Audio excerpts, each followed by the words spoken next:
All right, guys, this is how you create your Bitmoji Classroom. Hold on. Ready?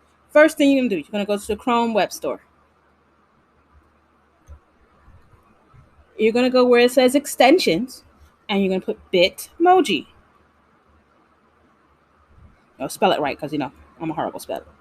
All right, so when you go to Bitmoji, it's the first one, and you just click on it. Now, if you have a Bitmoji, it'll ask you to sign in. And, if you know your Snapchat, it's your Snapchat username and password. I couldn't remember mine. So I had to re-sign up again on using my email address, and it'll tell you that in the Chrome extension. So once you signed up, you'll find it at the top, a little green box with a smiley face. That is the extension. So next thing you're going to do is you're going to sign in to your Google Classroom. I'm sorry, into your school district account. Once you sign into your school district account, you're going to go down to where it says slides. You ain't even got to go into the drive. Just go to slides.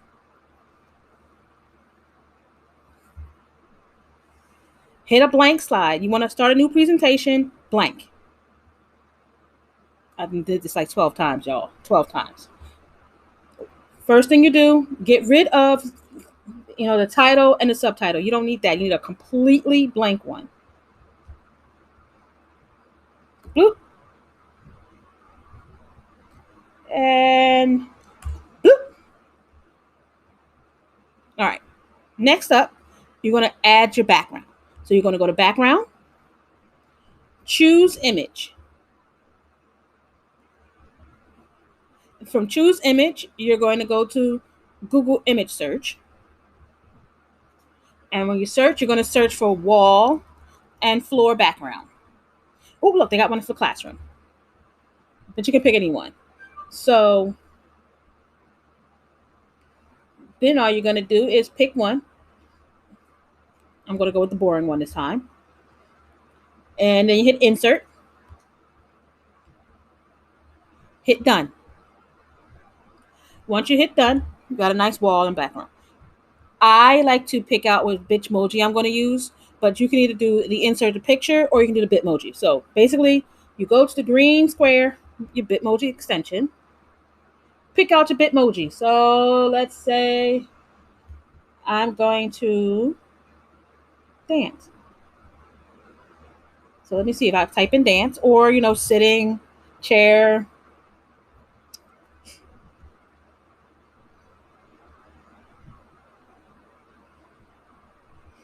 And what you do, you either click it or actually you just hold it down and drop it in.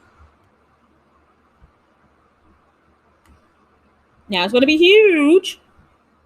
If you notice mine, I'm always in my slippers because, it's permanent pajama day until November 17th, whenever we go back in. So that's me. And then you can size it down or you can leave it that size. And then what you're going to do is you're going to build the rest of your room.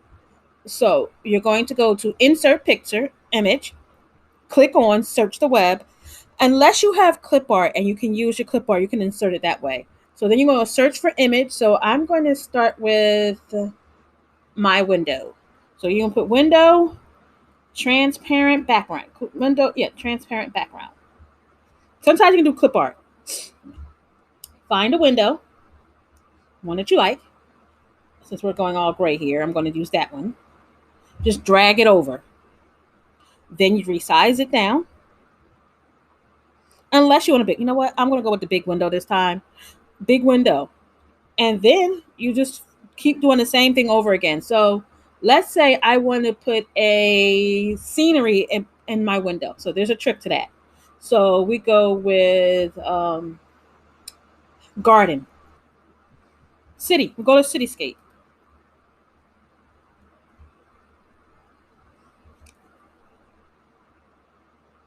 So we go to cityscape. You pick out a good one.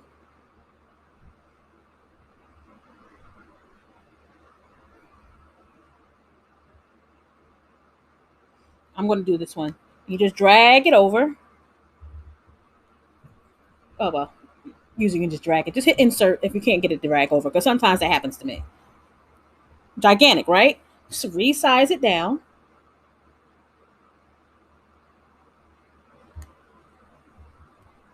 so it fits in your windowsill, in your window. So you're gonna resize it some more so you get it just the right size.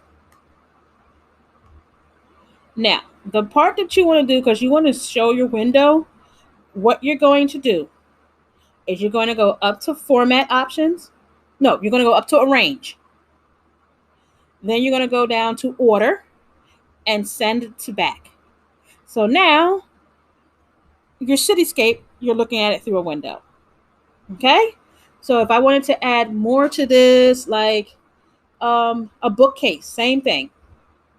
Insert, search the web, bookcase. Don't do that. Don't do that. Bookcase, because I have to have my books.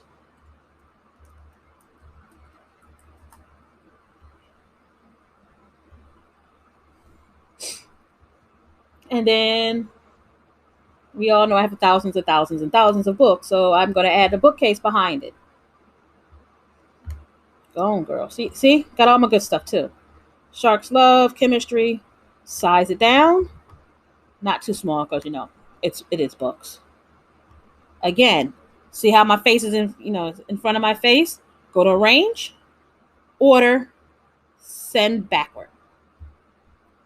If that doesn't work, go hit arrange again and order and send all the way to the back. And now I'm in the front. Okay. Now, that is pretty much how you keep doing a Bitmoji Classroom. I'm going to keep it pretty bare because I've done this like 15 times. Don't ask. Don't ask.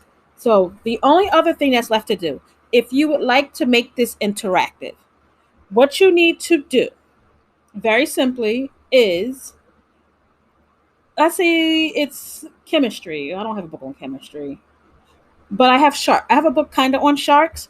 So what you do is you go to another tab, and then you're going to. I got to do some extra stuff. Hold on.